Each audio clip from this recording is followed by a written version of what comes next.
Hey, you guys. I was just sitting at this cafe thinking, and I was, merci,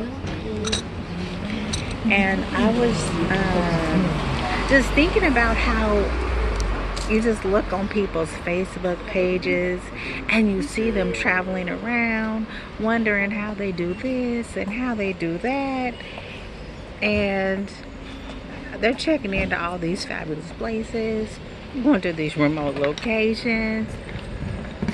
I know personally, I wonder how they do it, how much it costs, who they talk to, do they know somebody there, is somebody set it up or what, but nobody really explains. They just jump from place to place.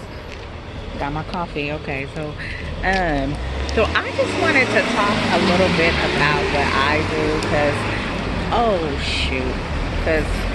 crap, spilling my sugar everywhere, because I do budget traveling. Now, I don't know what a budget looks like for you, but mine is a single parent budget because I'm broke, but I still travel. So one of the things that I do is I typically don't choose a destination. I let the destination choose me based on price. So originally I did not plan to come to Paris. I actually wanted to go to Munich, but things don't always work out because I couldn't find an inexpensive ticket to Munich. So I started thinking if maybe I could fly into another country for cheaper and maybe hop over to Munich, because when you're in Europe and you're flying, tickets are very cheap based on how you book it. They have budget airlines, they have EasyJet, they have Ryanair, and then they have some of the local carriers that can get you around for fairly cheap as well. So, and you can even catch the bus. I've not done it yet. You can catch the train. I've not done that yet either, but that's also an option. So one of the things that I did is based on the dates that I wanted to travel, I just started looking at airfare from other major cities, because based on where you live, it may be several $100s more to fly out of that location than it would be to fly out of another airport. So I opted to just search around for the dates of travel that I was going, and I just started looking at different European countries, and I found that Paris was the cheapest. So when you see a cheap ticket, you need to book, because yes, you may find it cheaper, but if it's cheap and it's within your budget, I say just go ahead and just do it. So I found cheap tickets to Paris from Denver, and I went ahead and purchased those. A couple months went by. Now, as a budget traveler, I don't purchase everything all at once. I save up, purchase tickets, save up, purchase more tickets if need be, save up, purchase a hotel or wherever I'm staying or whatever. So I just do it all over time, and I've been traveling for a little bit, so I'm fairly comfortable just doing things at the last minute. But it all kind of depends on where you are, and I'll explain a little bit about that later. But so this particular trip, I booked tickets to Paris from Denver. Later, I booked a one-way ticket from Arizona to Denver. Then I booked a ticket, one-way tickets back from Denver to Arizona. Later, I booked my hotels, and I stayed in 3 different areas this trip. The reason I stayed in 3 different areas is because I wanted to experience different areas, not just going through for the day, but actually being there, experiencing the culture and hanging out. So before I travel, I like to do a lot of research. I like to get on Google Maps, walk the neighborhood, listen to what other travelers have to say about the neighborhood. So my favorite travel person, now that Anthony Bourdain has passed away, is Rick Steve. So I watch a lot of Rick Steve travel shows, and he had one particular show about Paris travel that recommended 3 neighborhoods. So I decided to book a hotel in all 3 of the neighborhoods. Now, I don't use tour guides. I do everything using my own research, and it's not a 1 or 2 day thing. Like, I will do research for a couple months. I will watch an hour video every day on any subject that I want to know about, from the neighborhood to food to the hotels, to transportation. Anything that you want to know is on YouTube, trust me.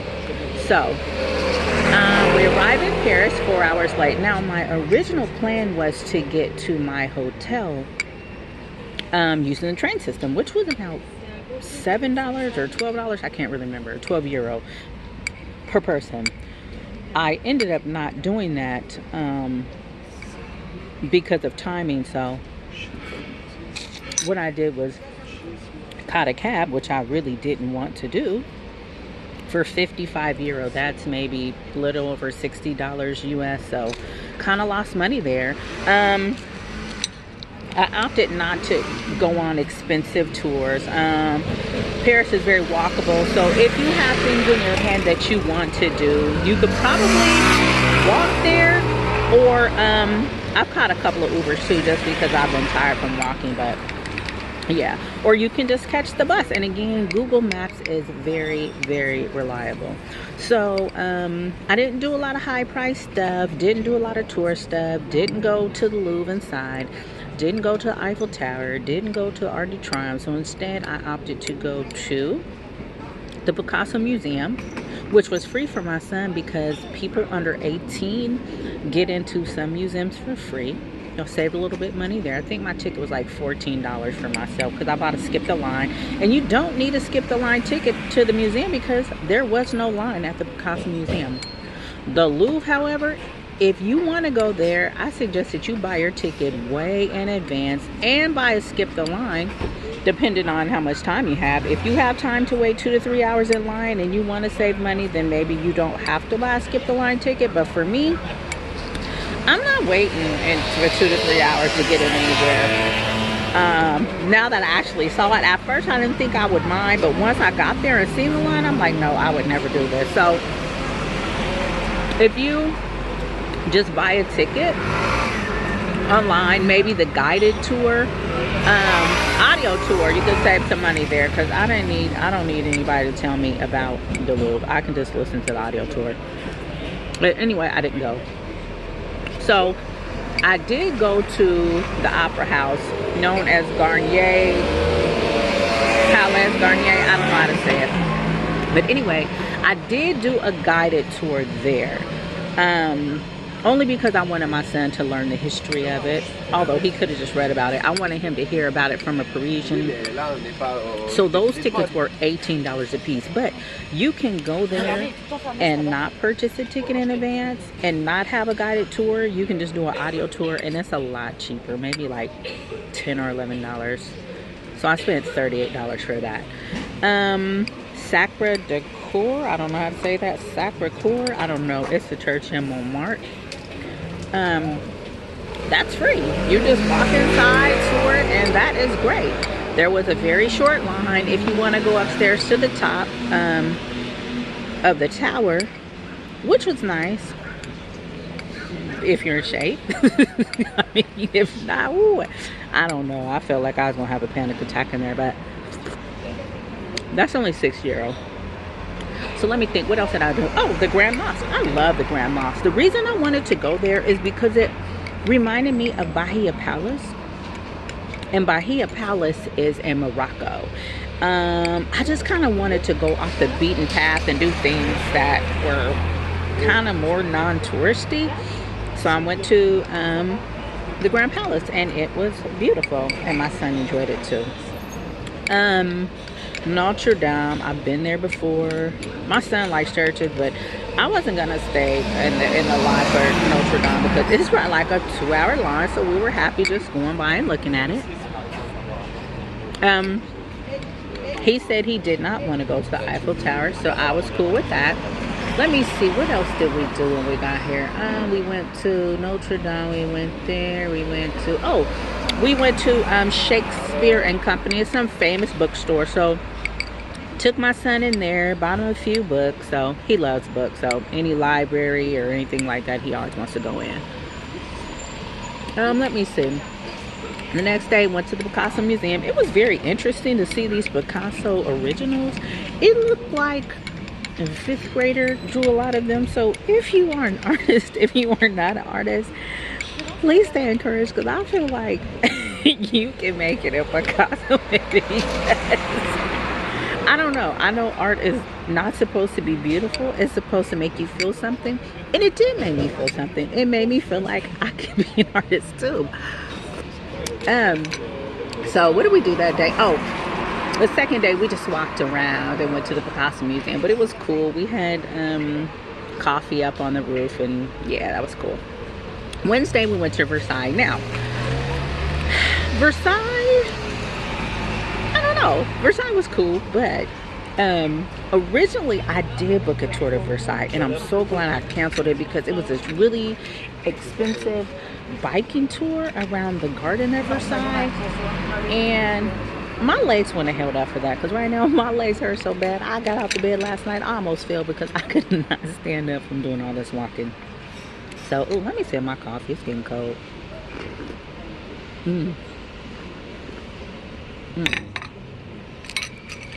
So anyway, so the wait.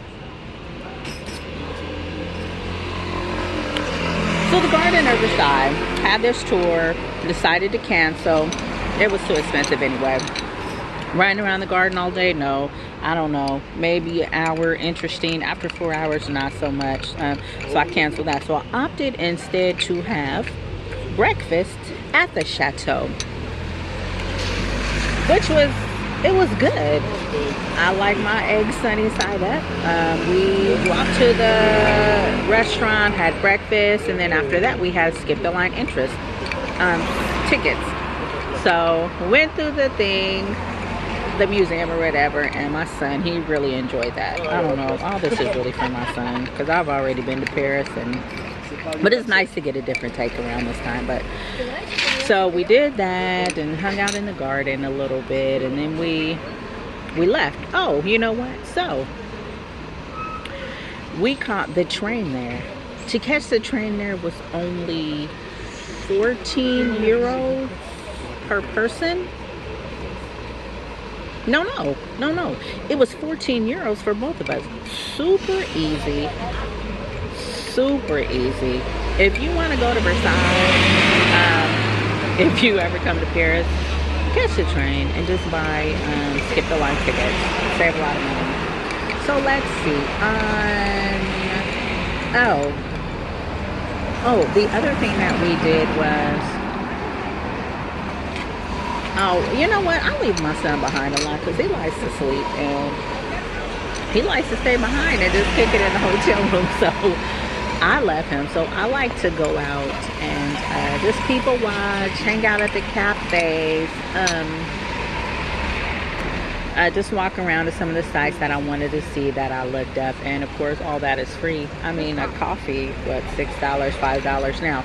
I have been eating really good food, but I have not been eating at a lot of restaurants. You know why? Budget. Not in my budget. It doesn't stop me from actually going there though. I just don't eat the food. I just have a glass of wine, or I just have a coffee, because I just like to be in the moment. Not necessarily ordering one of their $30 meals, but just to be there, you know, just to hang out, be a part of the culture. So I was spending a lot of time at cafes. You don't have to eat at restaurants. If you want to save money, they have plenty grocery stores that you can eat at. They have sandwiches in the grocery stores. They have tons of bakeries, tons of corner food eateries, everything that you could want outside of the restaurant, they have for cheap. If you want to spend all your money on gourmet French food in restaurants, that's fine.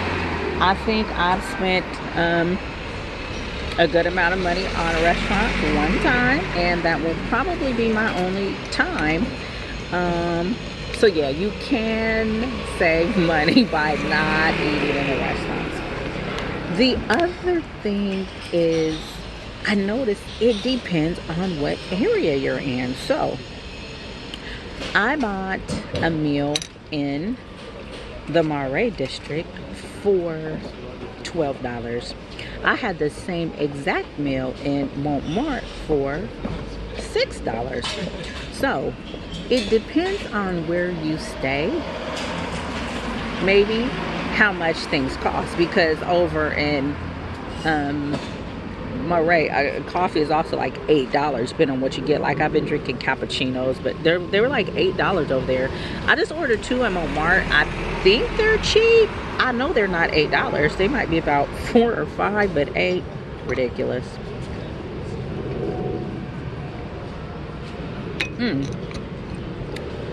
The other thing is lodging. So it depends on where you stay. Marais is a very popular area. So in Marais, you're gonna spend a lot more money for hotels. The area of Montmartre, where I am now, is significantly cheaper, but people probably don't want to stay in this area because the hills and the stairs, it's just too many hills, too many stairs. So yeah, if you want to stay in a livelier area, it's probably over in that direction. I'm sure that there's a lot of other areas I don't know about that I didn't venture off to, but I can only tell you about what I know personally from my own experience. So I typically don't stay in high-end hotels because I'm not there. I don't care. I don't care if it has chandeliers. I don't care if it has silk sheets, 800 thread count cotton. I don't care. I just want it to be clean. I don't care if it has marble floors, a king size bed. I just want clean accommodations for the cheapest rate that I can find it, because I am not there. As soon as I wake up, I shower, I go, I come home. When it's time to go to bed, I sleep and repeat. I don't have time to hang out in the lobby, glorify the hotel. The hotel it serves no purpose for me, none, other than to sleep. So that's what I do. So I look for the cheapest accommodation because I'm not there to spend my time in the hotel. 6 hours at best, and that's sleeping.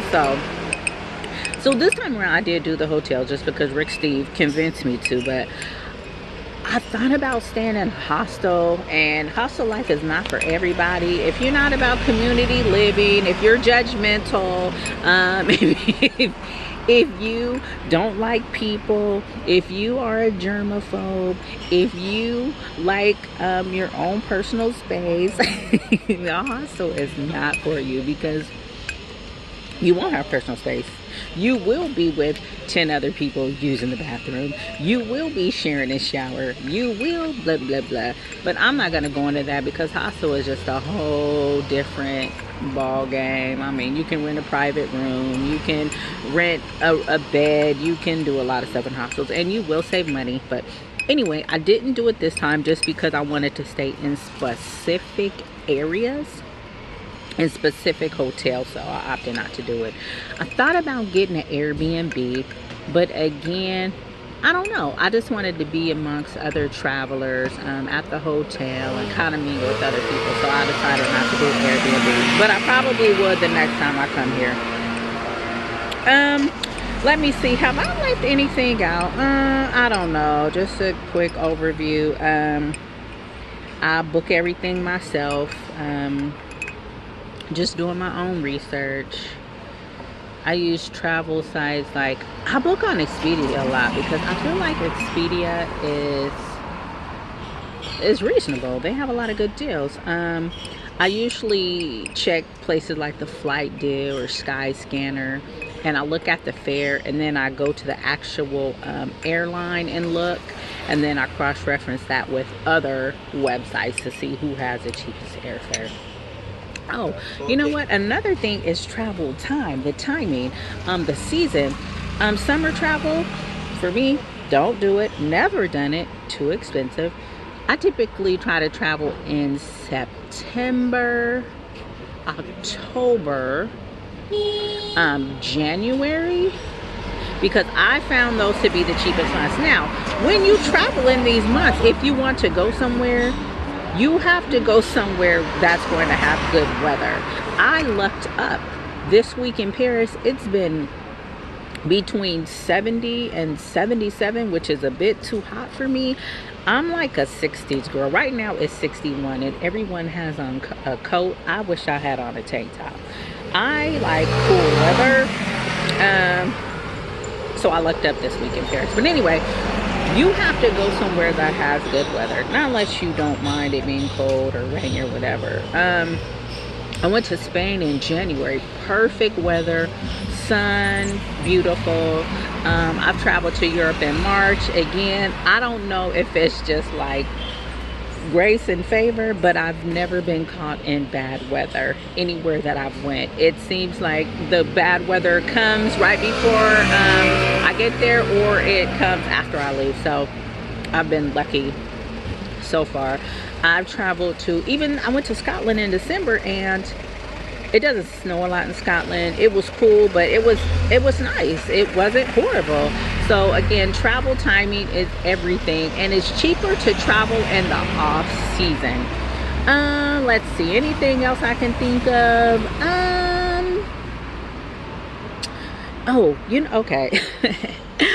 If you know me, you know how I operate, because I like strangers a lot. So I'm not going to get deep into this, but when I travel, if I want to know about a country, I will go to a travel site and just reach out to random people, and I ask them, hey, what's up with this? Hey, what do you think about that?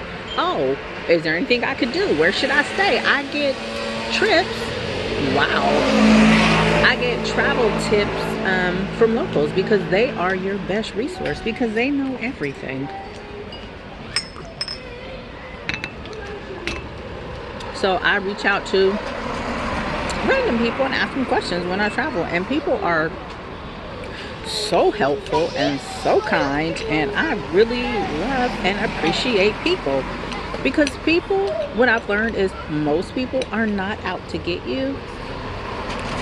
They generally and genuinely want to just help you out, and they will answer all your questions and help you with all your needs. I have had random people that I've met online come and pick me up, take me to my next destination, show me around their country, take me to different cities, feed me, bring me gifts, and so on, so on, so on, so on. Invite me to their homes, pay for my transportation. Did I already say that? I don't know. Feed me? I don't know. So I do rely on strangers a lot when I travel, and it is unlike America. Like, when I travel, depending on where I am, and no, I'm not done, I do walk at night. I do walk alone in well-lit areas and where other people are. In America, I don't typically do that.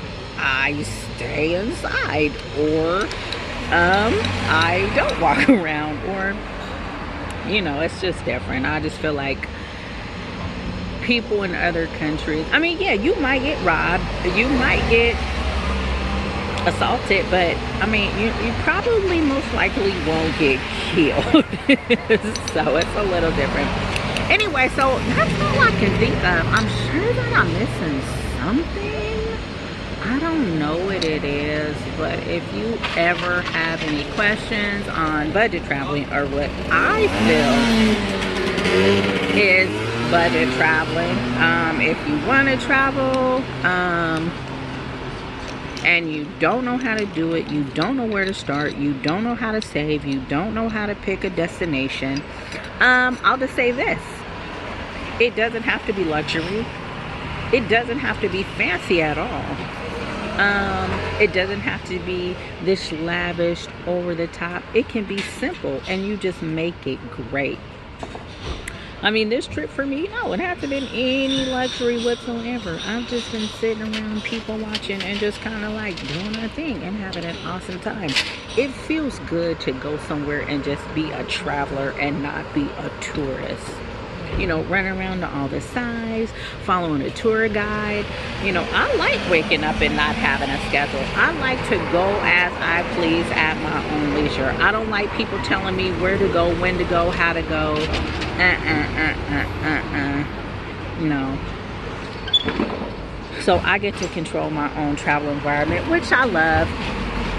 I do have a tour scheduled though later on today, which is great because again, I don't have to get up. I could just wake up and do whatever I want to do.